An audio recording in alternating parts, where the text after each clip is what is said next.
For the Rockingham Town School District School Meeting. All of our members are here, but let's go around just quick with introductions. Basically, Henry, you can start. Sure. Henry Bailey, principal here at the middle school. Andy Haas, superintendent. Caitlin Sheen, Desmond Board Director. Bill Morse, board member. Chris Kibbe, board member. Priscilla Lambert, Chair. Jim McCall, board member. Jim Vazina, finance. Laura Hazard, Principal at Saxon River Elementary. Carrie Kennedy, Principal of Central Elementary. Okay. We can send the allegiance, please.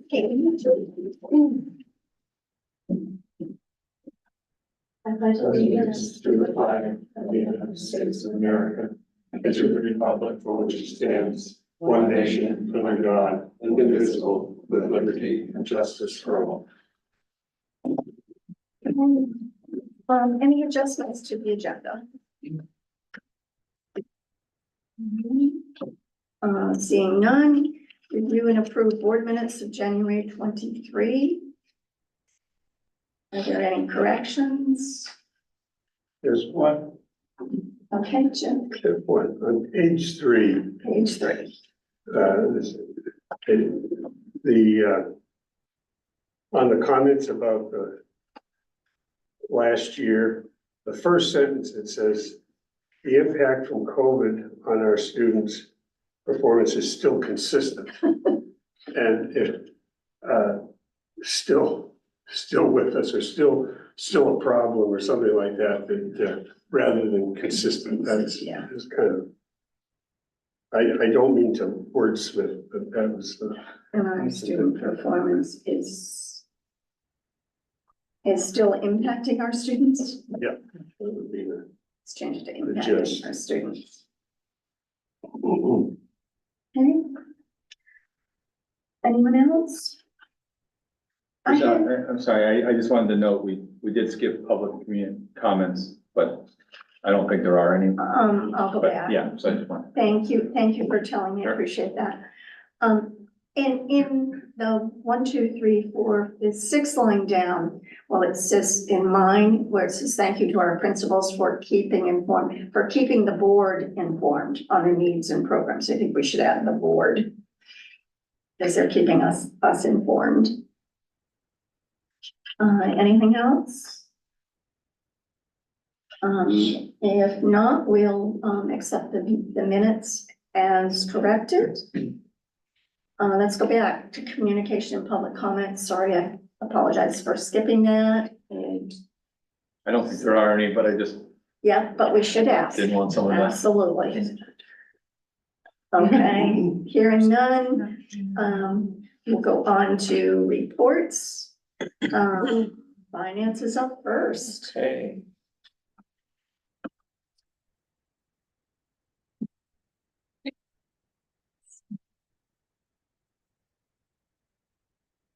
Oh, you don't give me one.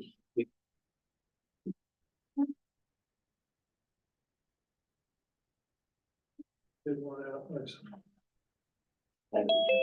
Pretty big yourselves. Yeah, I got one. I got it. Okay, good. Henry, did you need one? Oh, no, I have it here. There's one you sent earlier, Richard. Well, yeah, but. I've got one this morning. I think I already got it. Thanks, absolutely. Thank you, sir. So I just want to go through this a little bit with you. And I can give each school, you know, if you guys need a copy of your particular school, but this is of all cost centers. And I just, the way this works is if you go to page 3 and quarter of the way down, this is the general education of Rockingham.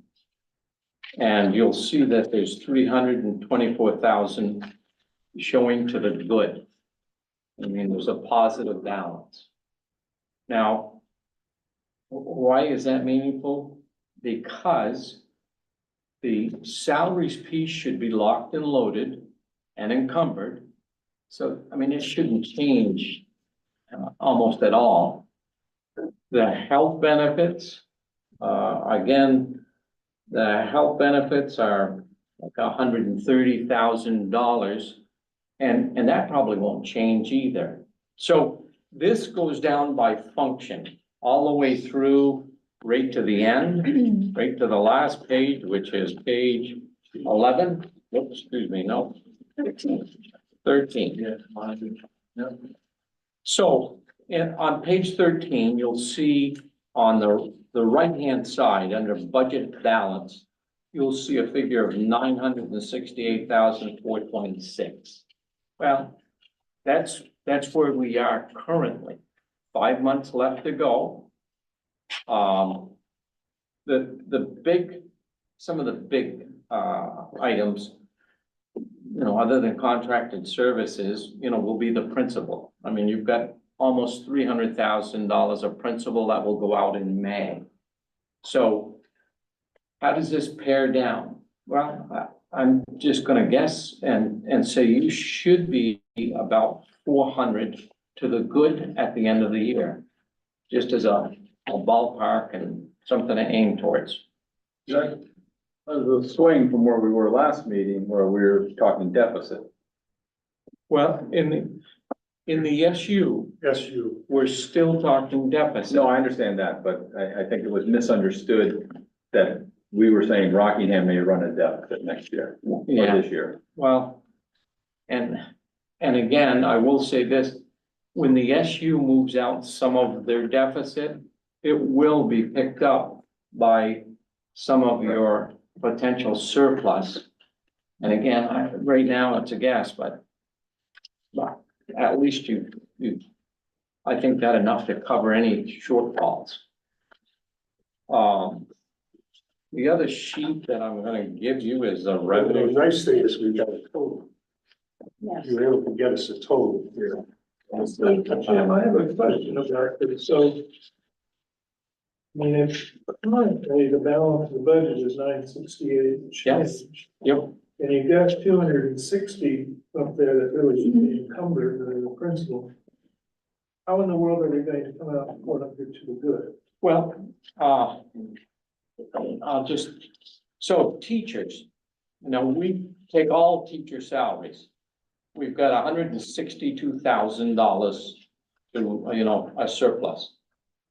Paras, we're negative 105,000. But this grand total doesn't incorporate all those numbers? Well, it does, but I think, so oil, right now, you may have a positive balance on oil, but I gotta tell you, when they fill that tank, I think you're gonna use a lot of it. I think contracted services, although Carrie, you've got maybe some positives in contracted services, but I still think by and large, we've got to shift back subs, we've got to shift back the psychologists. Yeah, there's about 80,000 subs that's gonna go So rebuild that. again, it's That's not pretty- encumbered, that's not encumbered yet. Right. Yeah, that's Right. showing up. Yeah, but I think all told, Chris, the big numbers, I think that, even in FICA, it looks like we've got a positive balance of 34,000, health, 130,000. Those should be good numbers.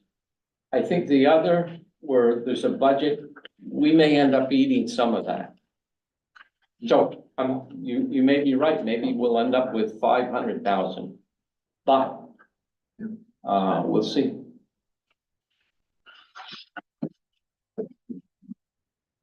Any other questions for Jim?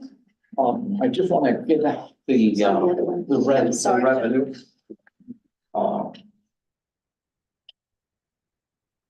So that must be what you do. We have order times.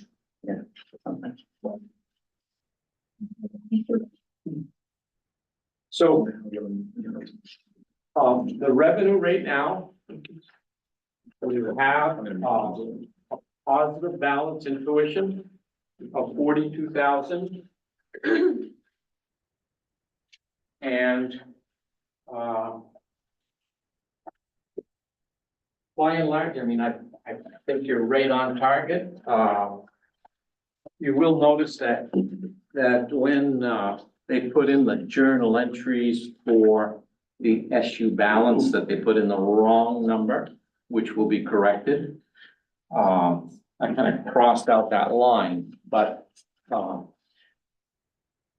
I just, you know what, when I look at this page, you know, what stands out to me is if you look at what tax, the tax number, which is, you know, 200 and some odd thousand, close to 3, I think. And then you look at the state educational grant. Holy cow, they're close to the same. And, you know, it's a lot of support by the state. And it's just something that you don't see, something like that always, and it's a big number. Rockingham gets more from the state than it sends up in tax. Hey, that's what we like. Has been the case for a long time, so. Let's hope it continues. Where it's coming from, that's another question. Yeah. So I think, you know, by and large, I think you've got, you know, you're gonna end up with about 50,000 to the good on the revenue side because you've got interest and that 42,000, thanks to Henry. So I think that's positive. So everything seems to be going in the right direction. Any questions on that? Lee, we're gonna talk about the audit in the next section, aren't we? Yeah. Well, The impact, you know, with our balances. And with short-term rates up in the 5% area, interest should be a big number for us. And Yeah. I haven't really,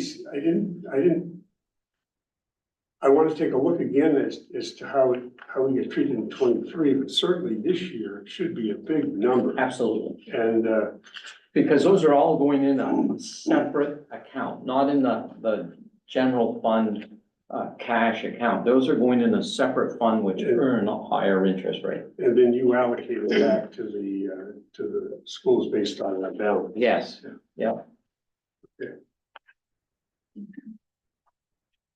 Any other questions for Joe? You've got that to digest and look over, so that, thank you very much for that, Jim.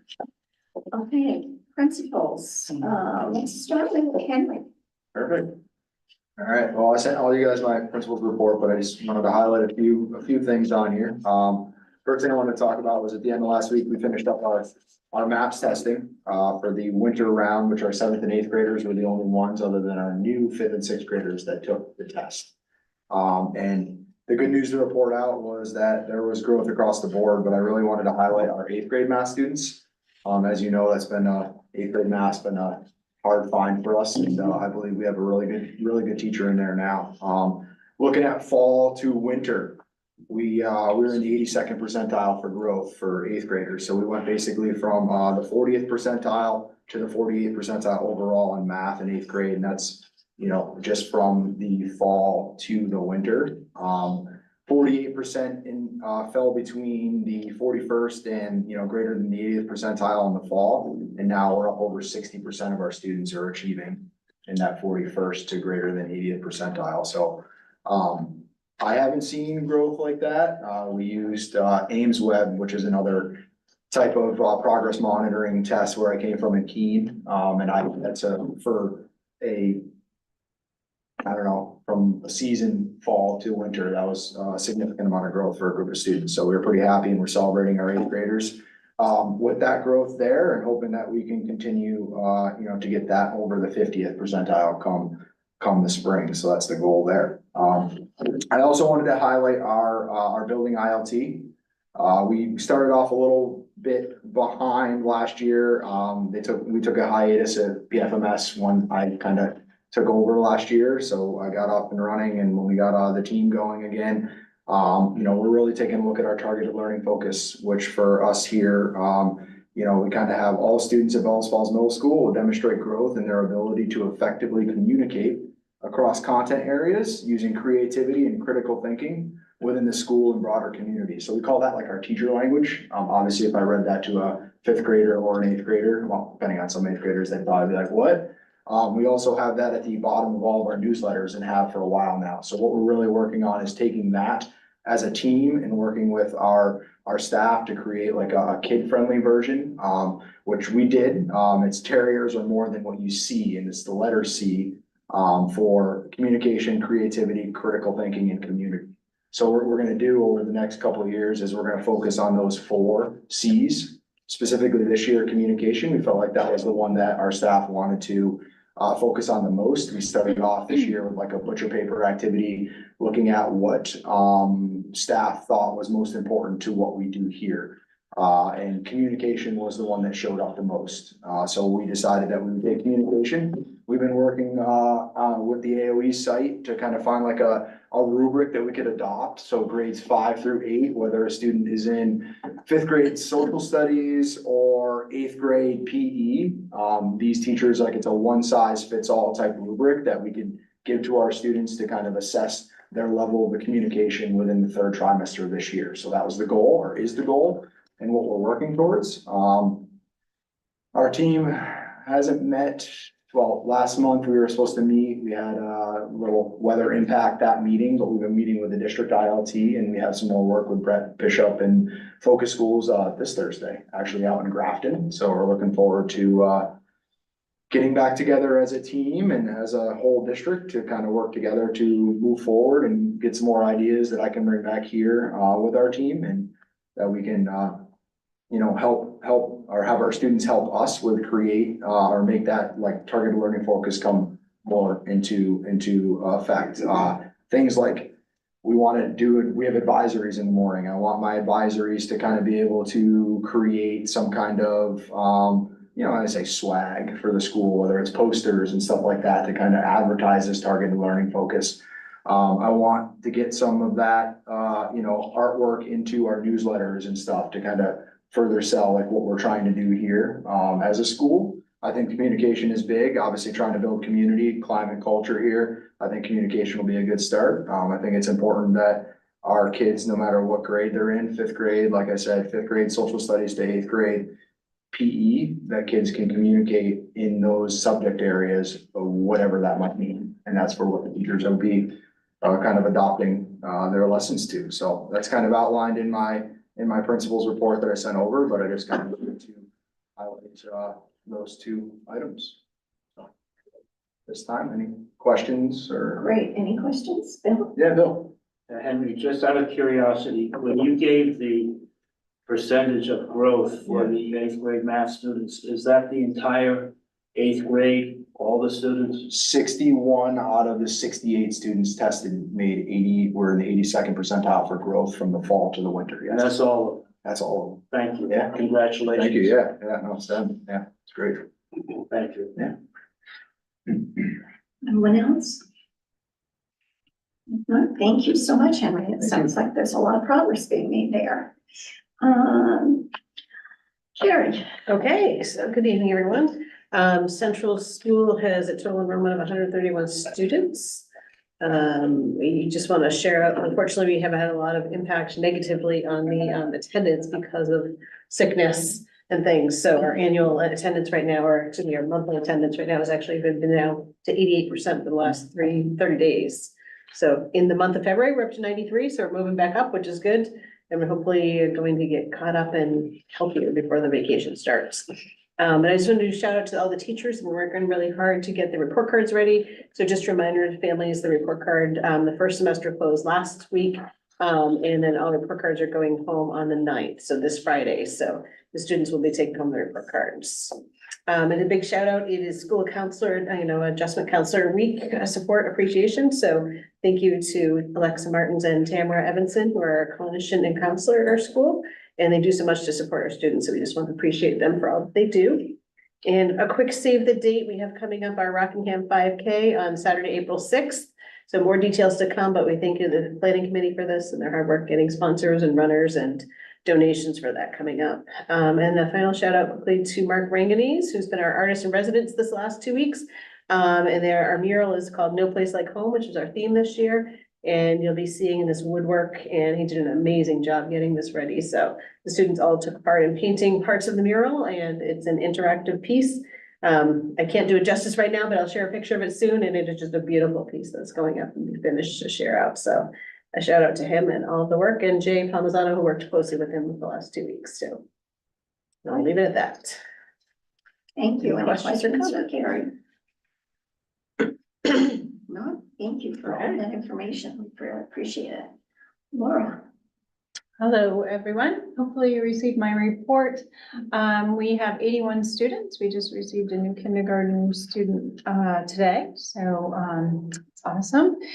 And a few updates. So building updates. I know Andy was in touch with you about our boiler system, but and that we, as of Friday afternoon, we're back up and running, and it held over the weekend, and it was nice and toasty in there today. So we are good to go. So I just wanted to follow up on that piece. We too have been analyzing data. We had our data team meetings with Deb Cardane last week, and we are drilling down to actually item analysis. So really looking at each item, and there's huge individual growth, but drilling down to beyond just the number, like what does that number represent, and the growth within within each task. So that's where we're at as far as that goes. And then the last piece is a request. I had it on there last month, but wasn't able to get to it. So we would like to install a small garden shed for tools, probably like a Rubbermaid kind of, not a permanent structure, but type thing. And we know that there's permitting that may be involved through the town of Rockingham, but first wanted to bring it to the board for your approval. Again, it would just be a small structure to house like gardening tools. As you know, I've reported out our after-school program is really taken off with our garden. So a request for you. Do you have is Rick going to look into? Yes, Okay, good. yes, So he'll come back with something. yeah. Yeah. Okay. Thank Costs you. went up type of thing. Yeah. Excuse me? No cost. Oh, we think the cost, because it's not it's not something we're built like a Rubbermaid thing, will be covered under a current grant that we are also looking at. So we don't think there would be too much of a cost involved at this point. Okay, so you'll find that out for us as well. Yeah, just wanted you to be aware, but also to approve of us moving forward. It may just require some gravel put down for some kind of A base. a base, and then just the purchase of the actual shed. Well, I know from the experience at Central School, we tried to collaborate with Parks Place on we had a problem with the setbacks. But with the size of your property, I can't imagine that there's a setback issue for I would not that imagine kind either. of, for that kind of Yeah. structure. But, it's easy to check in. You don't have any kind of a building at all there now, right? We I was don't. trying to envision the back of it. Yeah, the only thing that's there is, it is like a Rubbermaid structure that, very small, kind of like a toy box almost. That sits against the back of, the second grade classroom. I think that's where it is, trying to envision it. Okay, so when you have more details, you'll bring that back to us. Yeah. Great. Thank you, Laura. Any other questions on that or anything else? Okay, thank you. Really appreciate that. Welcome. Okay, old business for discussion and action, audit update. I have asked for the June 2017 and 2018 audits. I have the 16, and I have the ones from 18 forward. Because I really like to kind of review those and see where we're going with the changes and that kind of stuff. I did auditing in when at one of the posts we were stationed at for one of the counties. And so my looking at it really, you know, I really have a pretty good understanding of all of that and would like to see that. I also feel that we need the printed audit for June 2023, no later than next week. He's been promising us that for weeks on end. If we could maybe have Andy, you and Jim push for that a little bit so that we have that to look at, because right now we're going by the figures that he gave us last week and talked with us, but having a printed audit for both Jim and Vecina and for the board is really crucial at this point. I did talk with him today, and I guess, he said he's been hit with, you know, different illnesses and sickness, which put him behind, because, and I will say this, when they usually go out, I mean, there could be, you know, 5 auditors together. And, it's certainly, they tend to get, clustered together, unfortunately. And, sometimes they end up all being sick. So he has said, he's working on all of them. He's got, you know, a large number of them too, but he hears me. So said, we need it. We do, and I think probably going forward, if we can, you know, make sure that the books are closed on June 30th.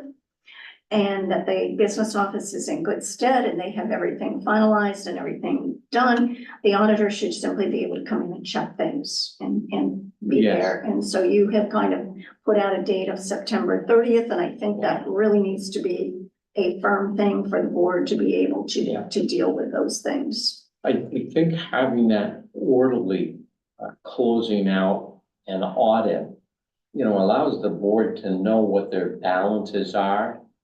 And certainly it's easier to incorporate those, you know, when it's in print and we've got something solid.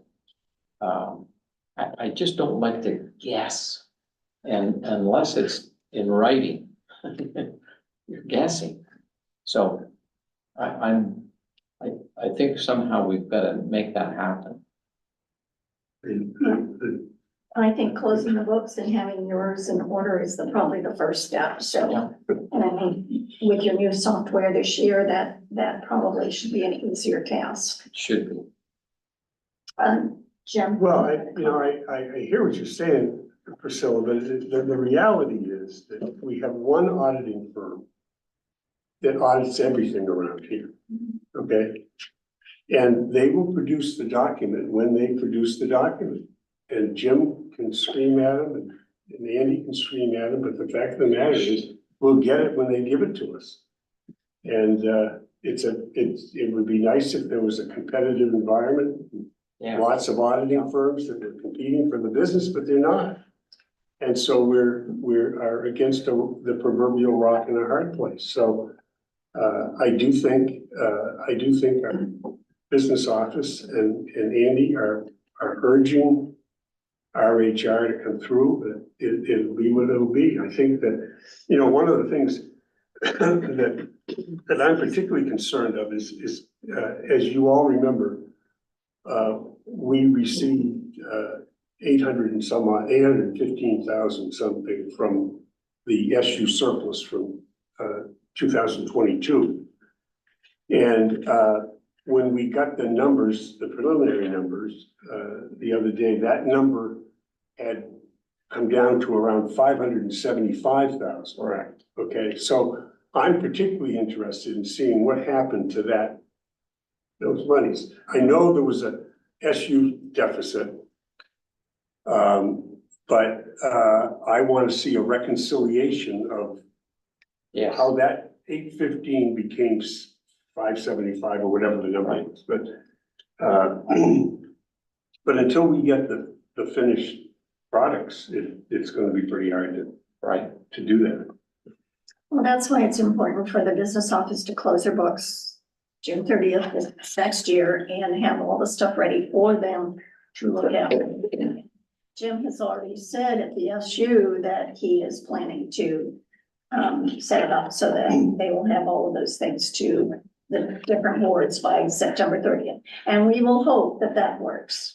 You know, and I'm not making excuses, and it sounds that way, I assure you, I'm not making excuses, but you had an enormous amount of transition with the software, e-finance, which was non-operational into this Infinite Visions. But we've also incorporated and starting to, not finished, the front line for the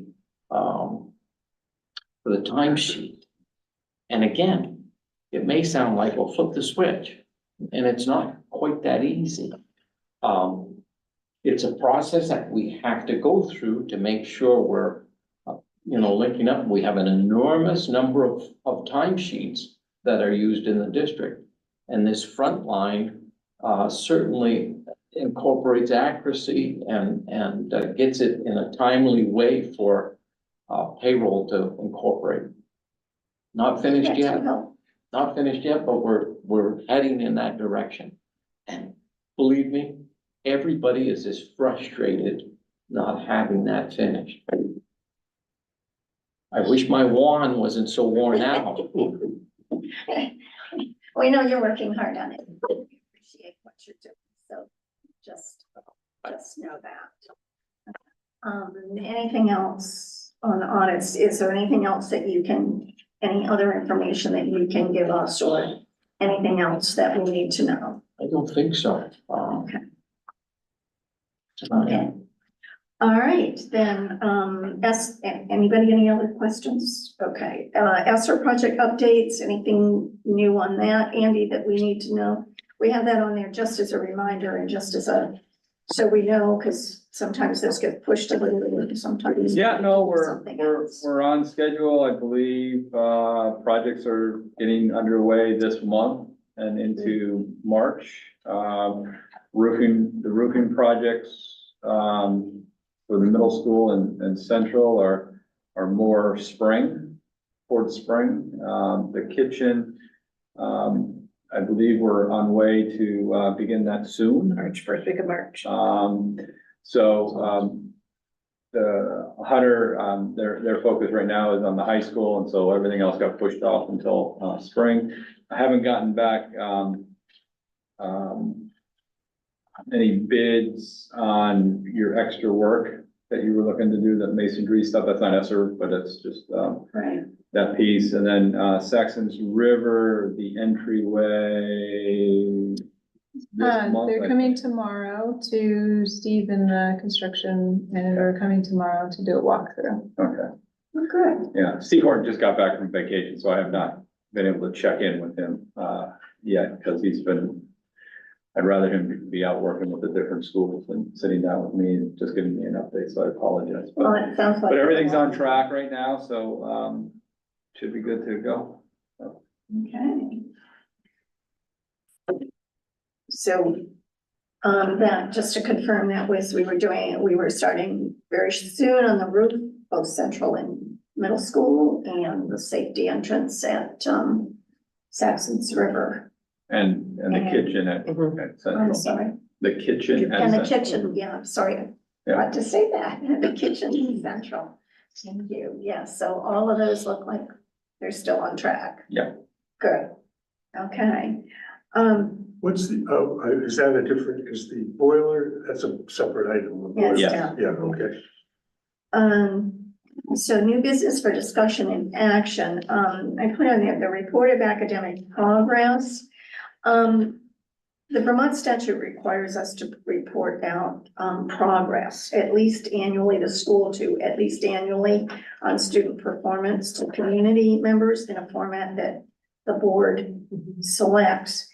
And hearing the progress that we're having from the MAPS testing, in the different schools, I didn't know whether there was a, chart that maybe Deb could produce for us that could just be either stuck in the, school report inside the cover, or as a handout on March 4th. So we haven't even begun to do the spring reporting yet. So we had Deb had come to you all and reported in the fall. And the plan was to come back in the spring with some more reporting. Henry's the middle school's on a different schedule because they don't have DIBELS and the other testing. So that's why they're still doing the maps mid-year. So all we could present is anything that we've already provided. Okay, so she might be able to do something then on the progress that we're seeing, like in that Henry just reported on, just to show just a little bit. I can definitely ask her, I guess, I mean, I didn't know you were all looking for that, so I'm just trying to think of timing to get it done for. Okay, I mean, that's what I was asking, meeting. like, in January 13th, I think I sent an email with that information so that hopefully she would be thinking in that line. We were thinking that we come to the board, we present our information, you can go to our website. All the information is provided on our website, so we provide that annually, if not biannually. So it wasn't clear to us that you were looking for something to be in the SU report for the budget. Well, no, it used to be always reported out in those years ago, and I just said. I'm not saying it wasn't, I'm just saying, since I've been here, this is the first ask, and so we just weren't ready for it. I'm just hearing that that's what the ask was. Chris, Yeah. We did not put assessment information into the annual reports during my time. during your time, I don't remember. We did report out. At that time, we actually had sort of functioning state summative assessments to report on. And this is the other thing to be really aware of. What Deb Cardane is reporting, what they're talking about are formative assessments that are aimed to help teachers make changes to instruction in the classroom. They're not summative assessments for general reporting to the public. And there aren't, if you think back to the charts that Deb showed us, there were really only a couple that sort of showed how, the bulk of students had moved, so So I'm just Vermont, not sure this is a reasonable request. the Vermont cap, which replaced SBAC, which replaced kneecaps, which replaced, yeah. we have been able to release that in individual information to parents, but we still have not been given permission to release like the statewide data and our comparison to that statewide data. They're having a problem. Yeah. So, a few months ago, I asked, are we gonna get this? And I was told that soon, and that's all we get, so, I think the AOE is a little more focused on something else right now. Basically, mine was really general. I mean, it's like, and Henry was saying, 82% growth in the testing that happened in math. I mean, I think some of those things, parents would really like to know how their students are recovering from COVID, was why I was bringing it up. I think to do it justice, though, I can definitely ask. I just think to do it justice and to do it properly, I would not want to rush and, make sure that our data that we're doing comparisons to are accurate and complete. I mean, if we're reporting MAPS data at the middle school and a different data set at elementary schools, that's going to be confusing for parents, and we want to make sure that we unpack that for our community. And I'm just, again, I just have to check in with her how much she can put together to get together for that date. It should really be the same from district to district too, which is why there's a district-wide Yeah. assessment plan. So- It used to be anyway. I will definitely check in with her.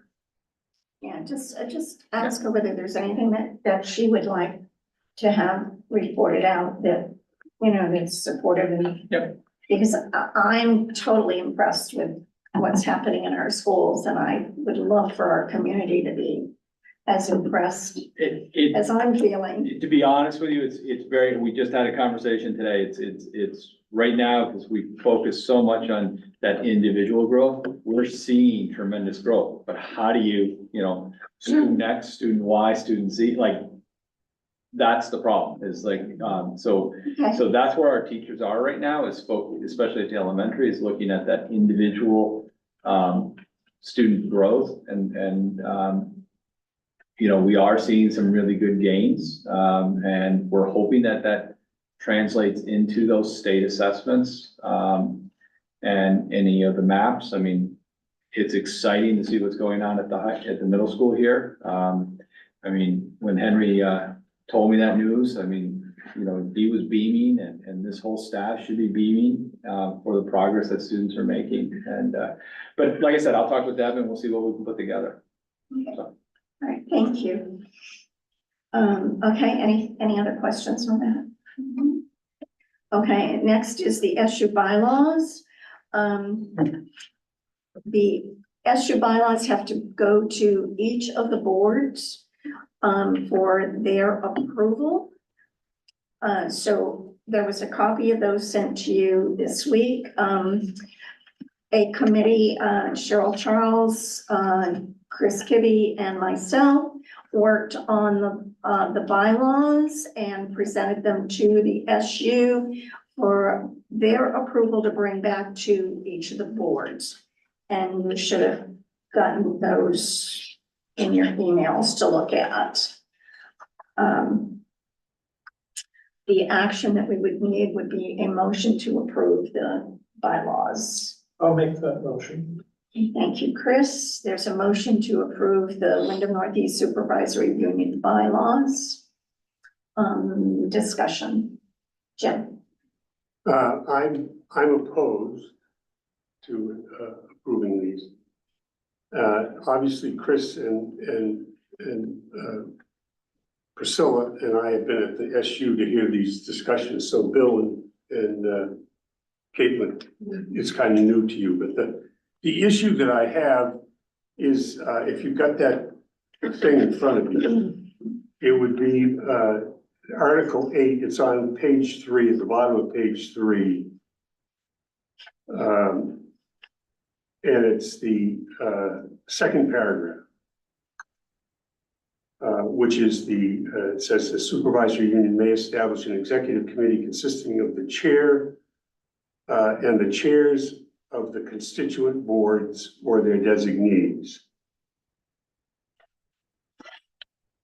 The reason for my concern is I think you've all had recent experience on the board with our legislature.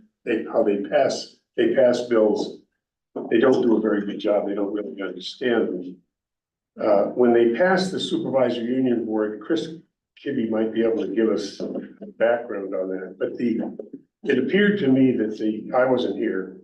It appeared to me that the primary reason for that was to affect some economies of scale within the schools. So each of our little towns, having a superintendent and having our own special ed and our own transportation, et cetera, they wanted to try to centralize some of those functions. And they did with the supervisory union, which is a good thing. One of the things they overlooked was, in my opinion, was governance. Okay. We currently have a supervisory union board consisting of 12 people. 3 of those are Rockingham board members. Chris, okay.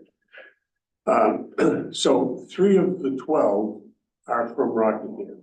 Now, the high school board has 3 representatives, and some of the board members can be from the high school, from Rockingham. So you could conceivably have 4 or 5, depending on who they pick at the high school to represent the high school at the SU board. So, as you know, a number of important decisions are made, and budgets are very large at the SU. In the proper governance, Rockingham pays about 65% of the tab And we have 3 representatives, guaranteed in on the SU board.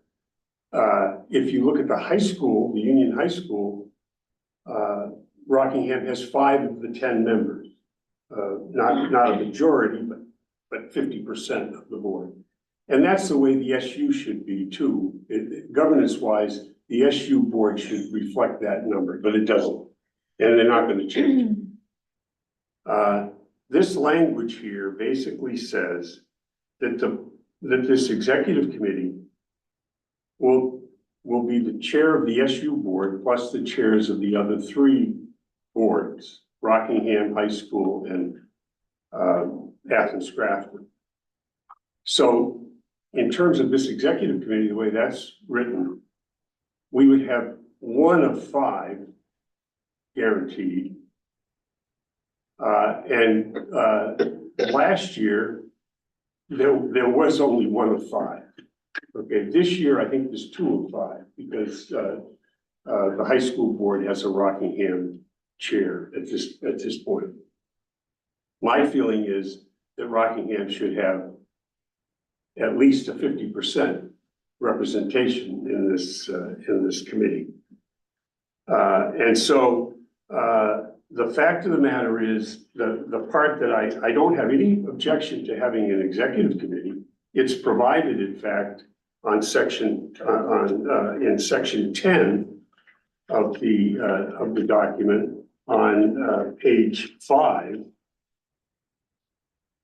If you look at page 5 at the top, the second bullet down said under the actions here, it says establishing an executive committee to undertake such lawful business and responsibilities as the board may impose upon it. So it's already covered in there. What this language does in section 8, which I'm opposed to, is it basically says that it's going to be these board chairs. Or designees. Or designees, yeah, but the guaranteed positions are the board chairs. And under no circumstances would Rockingham have more than 2 of the 5. Or 2 of the 4. We have 4 actually this year. No, but you get 2 votes. You're interrupting, by the way. So my feeling is that we as representatives of the town of Rockingham and the taxpayers should object to this automatic inclusion of board chairs and leave it up to the chair of the SU to appoint an executive committee. So anyway, that's my issue. It's on governance, and I think that we should just eliminate that section of Article 8. But that's not the motion. We can't change that. The SU board has to change it. All we can do is vote for or against this document. So that's my pitch. Thank you, Jim. If we allow the chair to appoint a committee, we may have no representatives. Go ahead, Chris. Just so. And I urge you to approve these bylaws. We started with this ancient document that was obsolete and it didn't even match the laws. So what we've tried to do in rewriting this document is basically say this is what the law says. There's nothing wild and crazy in there. It's just, this is what the law says. And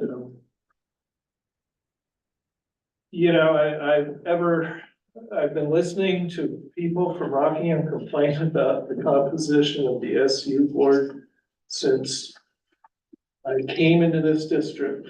And yeah, I have rarely ever seen an SU vote in which the other towns ganged up on Rockingham and passed something. I mean, I can't even think of it.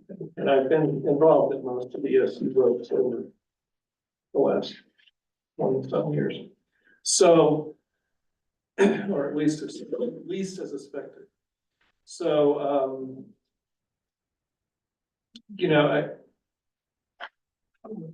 I think to Jim's point, however, the executive committee brings things back to the full SU board.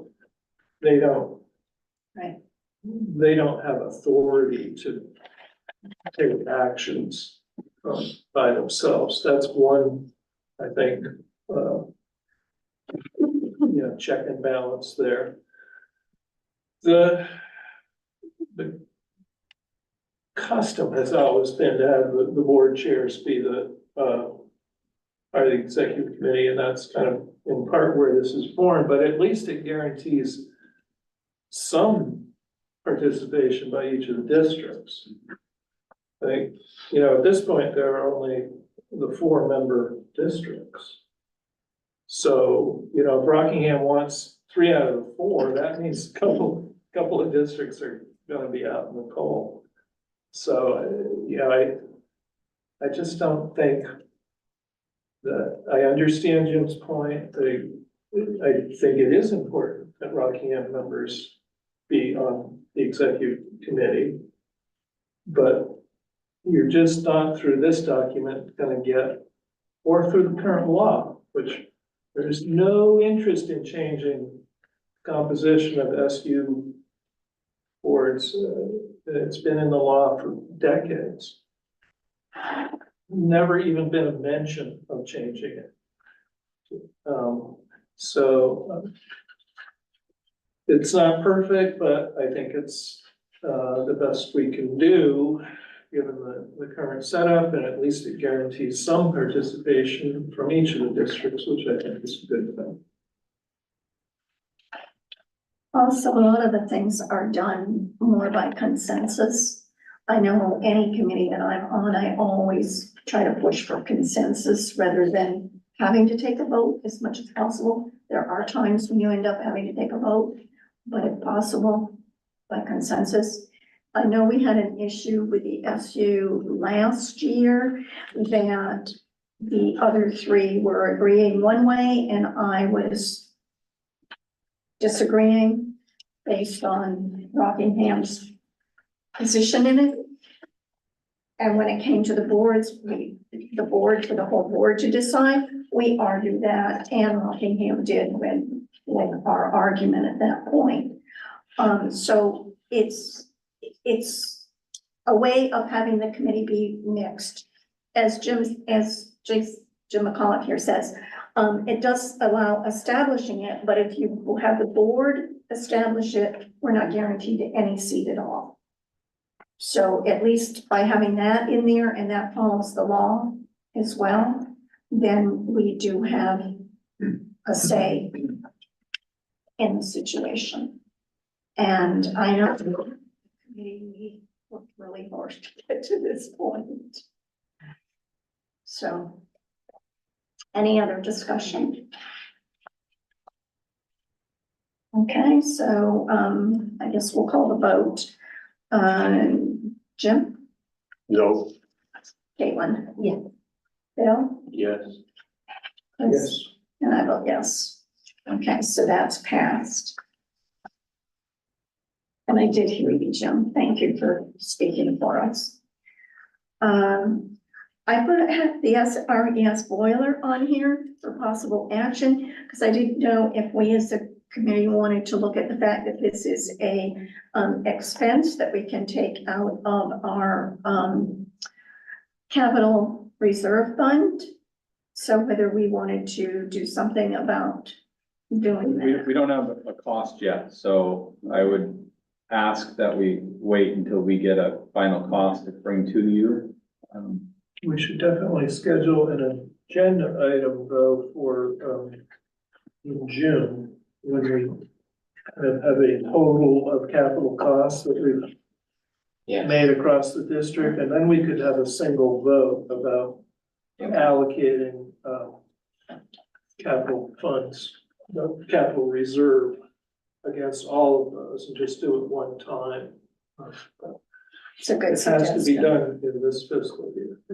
Yes, and that would actually also help us as far as not leaving items out there that would possibly cause a deficit in our budget that we weren't planning That on. will help. So, so that would be a good thing. Okay. So everybody comfortable with that? Okay. The next two items on here are executive sessions, so, can I have a motion to go into executive session for, two contract issues, one involving retirement incentive and the other contract negotiations, which premature knowledge could impact, and be deleterious to the board. And, for the retirement incentive to invite, Henry and Andy. Good night. I can make that motion. Words in order, which is why I usually don't. I can make that motion. As said. I can make that motion. I just stated it, so I can make that motion Okay. that we, move into executive session to discuss, two contract issues. One, the retirement incentive and the other negotiations. And invite, Andy and, Henry for the first, for the retirement incentives one. And because, hearing it in open session would be deleterious to the people involved and to the board. Galen. Oh, yes. Bill. Yes, yes. And. Yeah. Thank you. Thank you for your. From the, I know, I just opened it today and I thought. I had mine sitting here and didn't. last year. That was what was in that envelope. Yeah.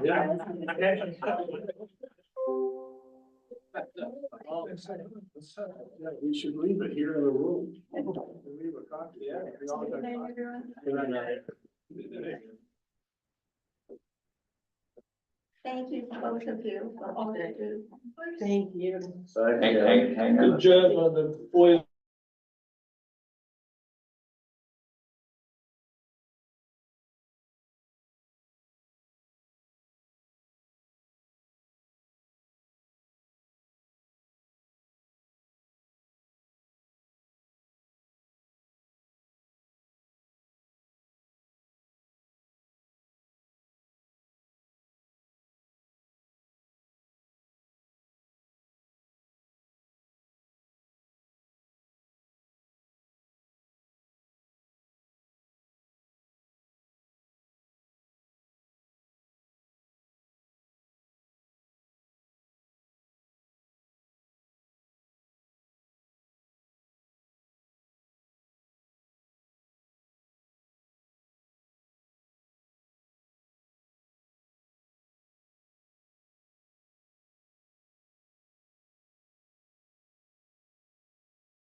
You're up. Bill, you wanted to make a motion?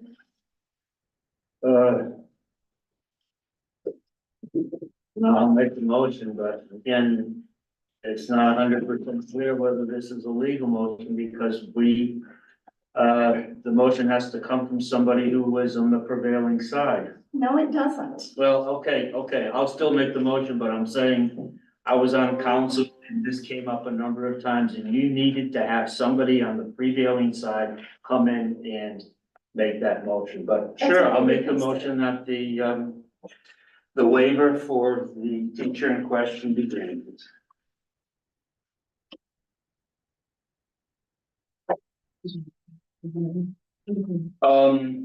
Along with contingent on a letter of agreement that this will not be used as a contract of Past practice. as a what? Past practice.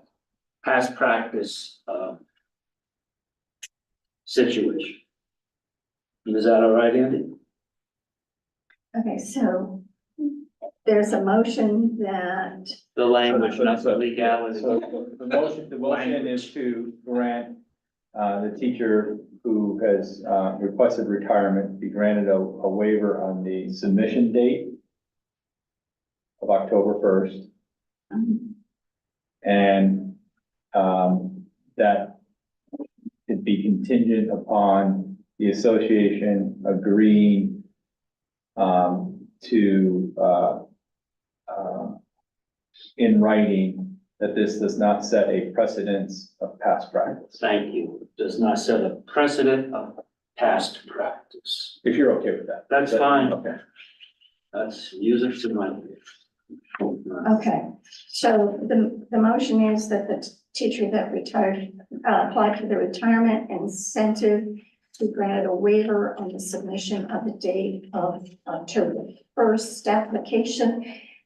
And that approval of the incentive is contingent upon a letter of agreement from the association that the agreement not set a precedent. Okay, Read it once more. the Please. motion is that the teacher who applied for a retirement incentive be granted a waiver on the submission of for her date, by the date of October 1st. And be granted the incentive contingent on a letter of agreement from the association that the agreement not set a precedent. Okay. You didn't put the past practice. That the waiver not set a precedent. Maybe that would be a better term, that the waiver not set a precedent. The waiver not set a, Put the word waiver in there, please. I did it in the beginning. Let me do it again, make sure it's okay for you. The motion is that the teacher who applied for the retirement incentive be granted a waiver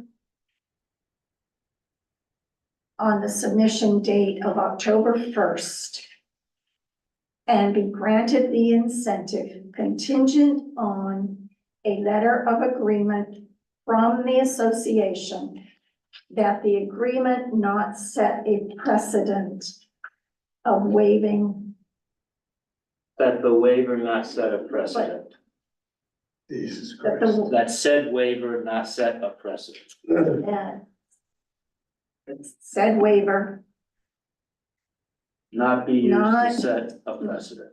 be used to set a precedent. All right, and once again, You didn't put past practice in there. I think that's a key phrase. Precedent A of precedent, setting a precedent or past practice, I think are interchangeable. That's my opinion of it. But I think a that, precedent. I think any letter I write is going to say that, both of those phrases, so. I'll add that. So you don't need to read it again. Okay with it? Bill? Yes. Sure. thank you. Okay. All right, so. Caitlin, how do you vote? Yes. Bill? Yes. Chris? No. And Jim? No. And I vote yes, so the motion passes.